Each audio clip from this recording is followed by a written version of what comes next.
Hello student, class 10th का social science का question paper है। ये हाफ ईयरली एग्ज़ाम 23-24 सेशन के लिए mid term exam question paper है। तो इसका हम सोल्यूशन करेंगे। तो जिन बच्चों का एग्ज़ाम अभी नहीं हुआ है वो इसे अच्छी तरह से प्रैक्टिस कर लीजिए। इंपॉर्टेंट क्वेश्चन पेपर है, तो जिनका हो गया है वो चेक भी कर सकते हैं अपने आंसर्स। तो चलिए स्टार्ट करते हैं इसके सोल्यूशन को। तो इसका सेक्शन ये देखते हैं, मल्टीपल चॉइस क्वेश्चंस। तो इसके अलावा आपको डिस्क्रिप्शन में प्लेलिस्ट में और भी वीडियोस मिल जाएंगी, तो उनको भी आप चेक कर लेना ताकि आपके एग्ज़ाम अच्छे चले जाए।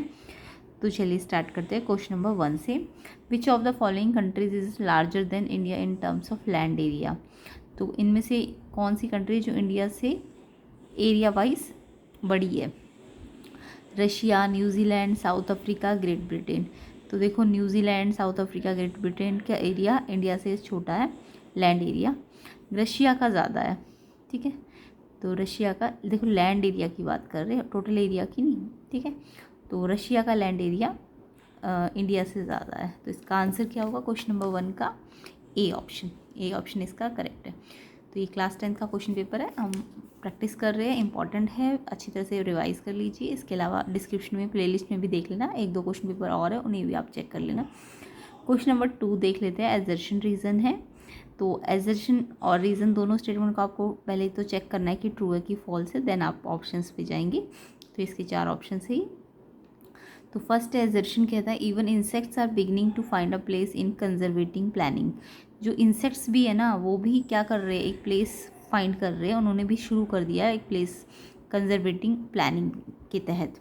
तो यस, ये ट्रू है स्टेटमेंट। इंसेक्ट्स भी आजकल मतलब इंसेक्ट की भी क्या हो रही है, कंजर्वेटिव प्लानिंग हो रही है। तो एजर्शन आपका ठीक है।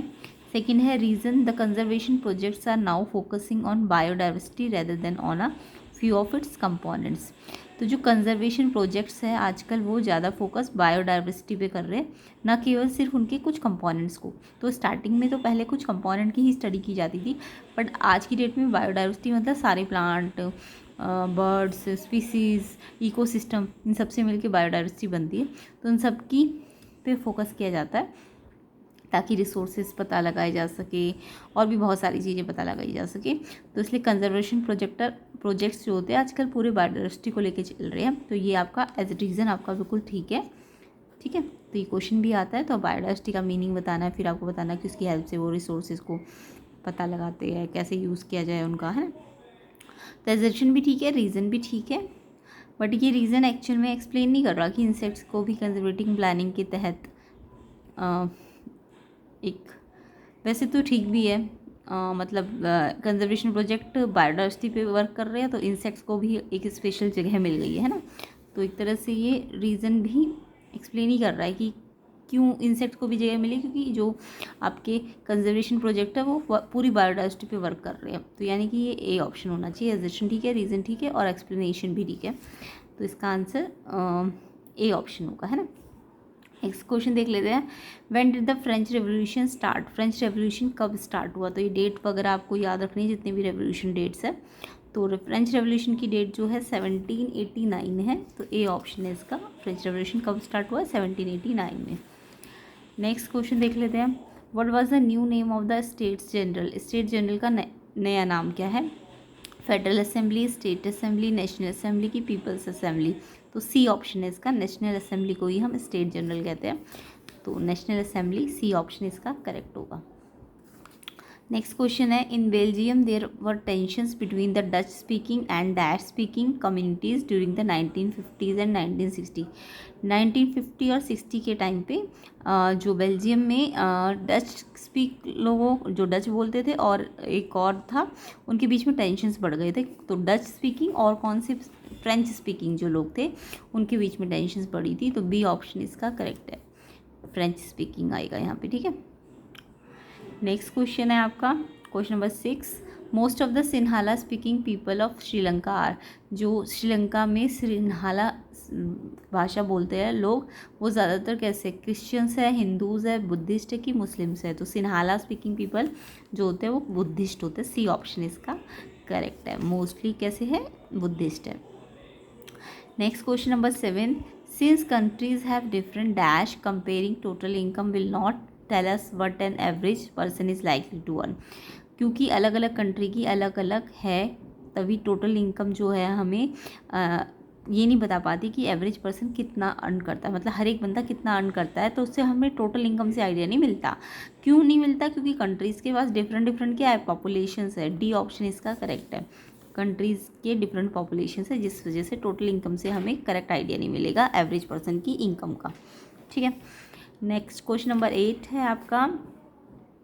क्वेश्चन नंबर 8 है आपका, इन्फेंट मोर्टेलिटी रेट IMR जो है इंडिकेट करता है number of children that die before the age of dash as a proportion of 100 live children born in that particular age.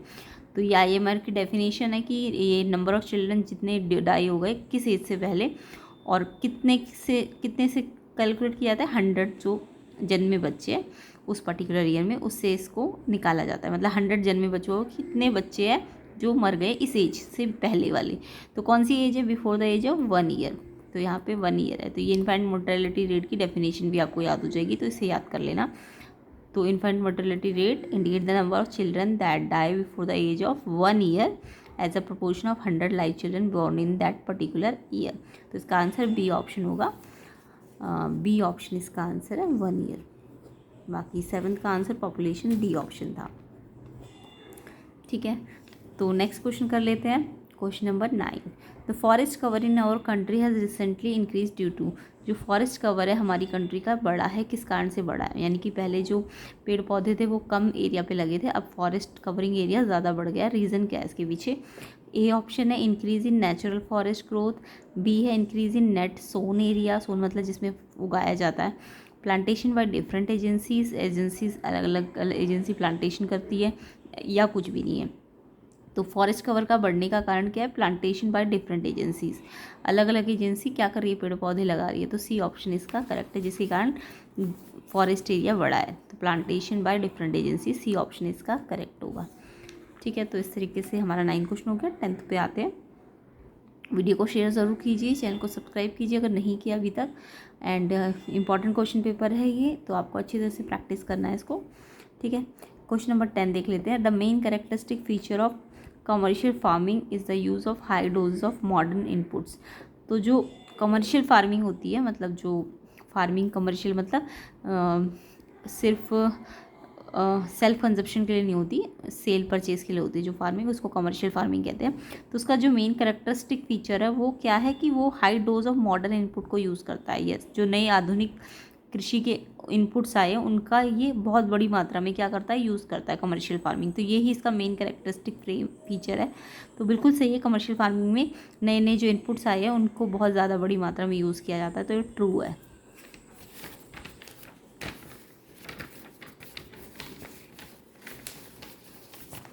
तो 10th का आंसर होगा ट्रू। ठीक है, नेक्स्ट क्वेश्चन पे आते हैं। 11th question, dash made the shift from a unitary to a federal system of government. कौन सी कंट्री है जो यूनिटरी सिस्टम से फेडरल सिस्टम पे चली गई है? तो यूनिटरी से फेडरल सिस्टम बेल्जियम गई है। बी ऑप्शन इसका करेक्ट है, यूनिटरी से federal system Belgium, B option. Next question, which of the following is an example of holding together federations. इनमें से कौन सा कंट्री है जो एग्जाम्पल देती है holding together federations hold together करने का? India, USA, Switzerland, none. तो इसमें इंडिया है जो एग्जाम्पल देती है होल्डिंग टुगेदर फेडरेशंस। तो इसका ए ऑप्शन आपका करेक्ट होगा क्वेश्चन नंबर 12 का। ठीक है, नेक्स्ट क्वेश्चन देख लेते हैं। Question number 13, which of the following states in India enjoys a special status. इनमें से कौन से स्टेट्स हैं इंडिया में जो एक स्पेशल स्टेटस इंजॉय करते हैं, उनको एक स्पेशल स्टेटस का तबका दिया गया है? तो अरुणाचल प्रदेश, मिजोरम, नागालैंड, ऑल।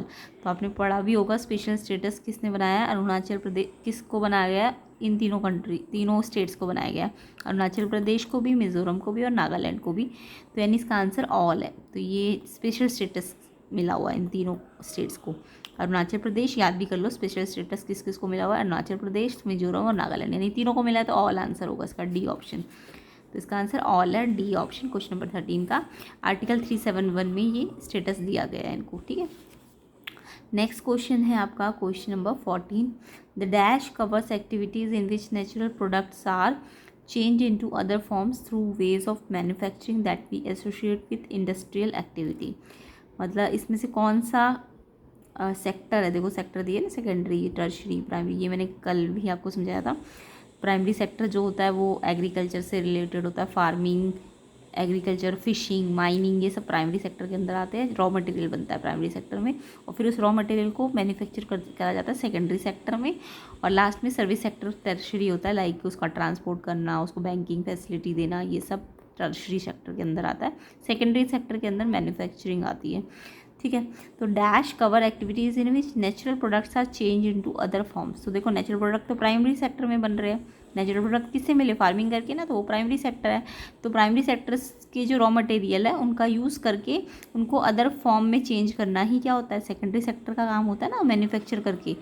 तो मैन्युफैक्चरिंग मैंने अभी आपको बताया सेकेंडरी सेक्टर में होती है। तो मैन्युफैक्चरिंग वाला सेक्टर कौन सा है, सेकेंडरी सेक्टर, ये याद रखना। मैन्युफैक्चरिंग सेक्टर किसको कहते हैं, या प्रोडक्शन सेक्टर जो होता है आपका, मैन्युफैक्चरिंग या फिर प्रोडक्शन सेक्टर किसका होता है, कौन सा वाला होता है, वो आपका सेकेंडरी सेक्टर होता है। फार्मिंग, माइनिंग, फिशिंग, ये सब जो जिसमें आपको नेचुरल प्रोडक्ट बन रहे हैं उनको चेंज नहीं किया जा रहा, वो ऑलरेडी मतलब फार्मिंग में तो खुद ही नेचर ने बनाया ना, तो वो प्राइमरी सेक्टर है। बट जब रॉ मटेरियल का मैन्युफैक्चरिंग करके, प्रोडक्शन करके चेंज किया जाता है तो वो सेकेंडरी सेक्टर होता है।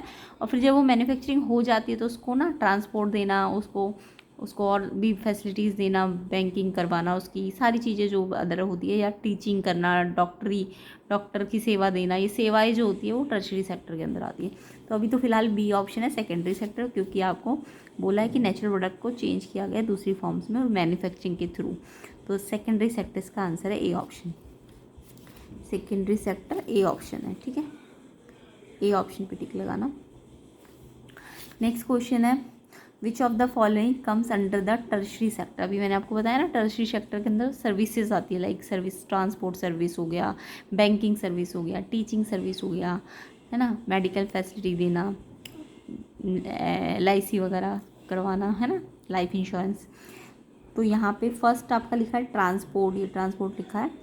उसके बाद आपका लिखा है कम्युनिकेशन, एंड फिर लिखा है A and B या नन। तो आपको पता है, अभी मैंने सर्विस सेक्टर बताया आपको, तो सर्विस सेक्टर के अंदर तो ट्रांसपोर्ट भी आएगा, ये ट्रांसपोर्ट लिखा है, ट्रांसपोर्ट भी आएगा, और कम्युनिकेशन भी तो आपका सर्विस सेक्टर ही होगा ना। कम्युनिकेशन में भी तो क्या कर रहे हो आप, लोगों को सर्विसेज दे रहे हो ना, कम्युनिकेशन, मोबाइल फ़ोन्स की सर्विसेज दे रहे हो, तो कम्युनिकेशन भी एक सर्विस सेक्टर में ही आएगा। तो सर्विस सेक्टर किसको कहते हैं, हम टर्शरी सेक्टर को कहते हैं। तो टर्शरी सेक्टर के अंदर सर्विसेज दी जाती है, तो इसके अंदर transport, communication, even teaching, medical facilities, अभी मैंने और भी बताया आपको, बैंकिंग, है ना, ये सब टर्शरी सेक्टर में आते हैं, जिसको हम सर्विस सेक्टर कहते हैं। तो ऑप्शंस में आपका transport, communication, A and B या नन। तो देखो ट्रांसपोर्ट भी है, कम्युनिकेशन भी है, तो दोनों है, तो आंसर इन दोनों पे थोड़ा ना टिक लगाओगे, तो आंसर तो इस पे लगाओगे, A B और B भी है, तो बहुत A and B, ये C ऑप्शन इसका करेक्ट होगा। Next question number 16, choose the correct nationality of the artist Frederic Sorrieu who visualized in his painting a society made up of democratic and social republic. मतलब nationality बतानी है artist Frederic सोर्यू की, जिन्होंने painting के through visualise की थी society को, जो किससे बनी थी, डेमोक्रेटिक एंड सोशल रिपब्लिक से। तो वो कौन से, मतलब उनकी नेशनलिटी क्या थी, जो फ्रेडरिक सोर्यू थे, तो उनकी नेशनलिटी जो थी फ्रेंच थी, फ्रेंच।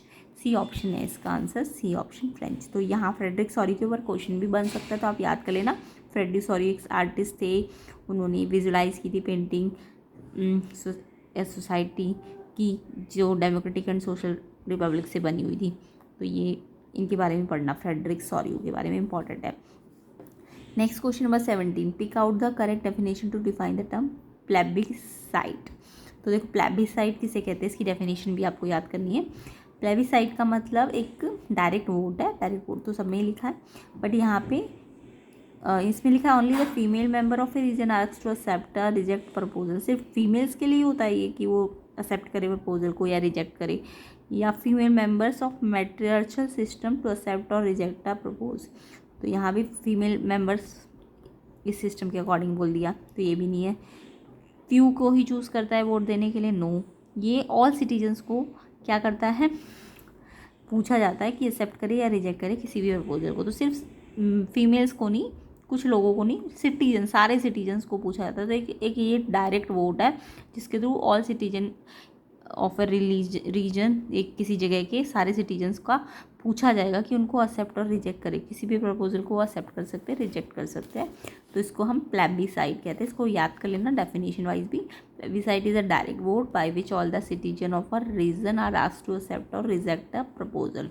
इंपॉर्टेंट है, ये डेफिनेशन भी याद करना है इसकी। तो इसका आंसर डी ऑप्शन है, ऑल द सिटीजन वाला। नेक्स्ट क्वेश्चन है आपका, match the term with the statements given below. इसमें आपको टर्म को स्टेटमेंट से मैच करना है। तो टर्म है आपकी a utopian society. Utopian society क्या थी? A society under a benevolent monarchy थी। A society that is unlikely to ever exist, ठीक है, जो कभी एग्जिस्ट ही नहीं होना चाहती थी। A society under the control of chosen few wise man, जो कंट्रोल में थी कुछ वाइज मैनों के, वाइज व्यक्तियों के, बुद्धिमान व्यक्तियों के। अ सोसाइटी अंडर पार्लियामेंट्री डेमोक्रेसी, या फिर वो पार्लियामेंट्री डेमोक्रेसी के अंडर सोसाइटी थी। तो इसका आंसर है करेक्ट। एक तो था कि वो unlikely to ever exist, a society थी जो अनलाइकली टू एवर एग्जिस्ट थी, ये करेक्ट है इसका। उसके अलावा कंट्रोल था कुछ वाइज मैन का, तो ये अंडर कंट्रोल थी। तो इसका सेकंड भी ठीक है और थर्ड भी। तो यूटोपियन सोसाइटी के बारे में ये सेकंड और थर्ड लाइन ठीक है, ठीक है। तो सेकंड और थर्ड किस ऑप्शन में देख लीजिए, बी ऑप्शन आपका सेकंड एंड थर्ड है, तो बी ऑप्शन इसका करेक्ट होगा। तो इसका आंसर बी ऑप्शन है, second and third. Next question number 19 देख लेते हैं। Patriarchal society means, patriarchal society का मतलब क्या होता है? A society dominated by man, a society dominated by women, a society where there is equality between man and women, या none. तो जो पैट्रियार्चल सोसाइटी होती है ना, वो मैन डोमिनेटेड होती है। कौन सी होती है? Man dominated. तो इसका डेफिनेशन भी याद कर लेना, अ सोसाइटी डोमिनेटेड बाय मैन, जो मैन डोमिनेटेड सोसाइटी होती है उसी को हम पैट्रियार्चल सोसाइटी कहते हैं, ठीक है। तो इसका आंसर आपका ऑप्शन नंबर ए है। इसका आंसर क्या है? A option. क्वेश्चन नंबर 19 का। क्वेश्चन 20 देख लेते हैं। The equal remuneration act of dash provide that equal wages should be paid to equal work. Equal remuneration act, remuneration मतलब वेजेस या सैलरी को कहते हैं, ठीक है। तो इक्वल सैलरी मिलेगी, ये एक्ट जो था इक्वल रेम्यूनरेशन एक्ट जो था, जिसमें मतलब सबको समान काम के लिए समान सैलरी मिलेगी। तो ये कब बना था? जिसमें equal wages should be paid equal work. तो ये एक तरह से इक्वल रेम्यूनरेशन एक्ट का पर्पज़ है कि इक्वल वेजेस मिले सबको इक्वल वर्क के लिए। जो काम मतलब ए पर्सन भी वही काम कर रहा है और बी पर्सन भी, बट ए को ज़्यादा सैलरी मिल रही है, बी को कम, तो ऐसा नहीं होना चाहिए। ये इसके लिए एक एक्ट बना था, इक्वल रेम्यूनरेशन एक्ट। ये बना था आपका 1976 में। तो इसका एक्ट कब बना? ये equal remuneration act 1976। B option इसका करेक्ट है। तो इस एक्ट के बारे में भी पूरी लाइन याद करिए। इक्वल रेम्यूनरेशन एक्ट जो था 1976 का, उसमें क्या कहा गया था? इक्वल वेज मिलेगी इक्वल वर्क के लिए। ओके, तो ये क्वेश्चन नंबर 20 है। सेक्शन बी और सी का हम नेक्स्ट पार्ट में सोल्यूशन कर लेंगे, वीडियो सोल्यूशन। तो कमेंट करके बताइएगा आपको इसको सोल्यूशन चाहिए। एंड एग्ज़ाम की प्रिपरेशन कीजिए अच्छी तरीके से, इस क्वेश्चन पेपर को अच्छी तरह से प्रैक्टिस कर लीजिए। एंड डिस्क्रिप्शन में लिंक में और भी मिल जाएंगे आपको क्वेश्चन पेपर्स, तो उनको भी आप प्रैक्टिस कर लेना। और नेक्स्ट पार्ट का वेट कीजिए सेक्शन बी और सी के लिए और डी के लिए। एंड वीडियो को शेयर ज़रूर कीजिए और चैनल को सब्सक्राइब कर लीजिए। एंड अच्छी तरह से प्रैक्टिस कीजिए इस क्वेश्चन पेपर की।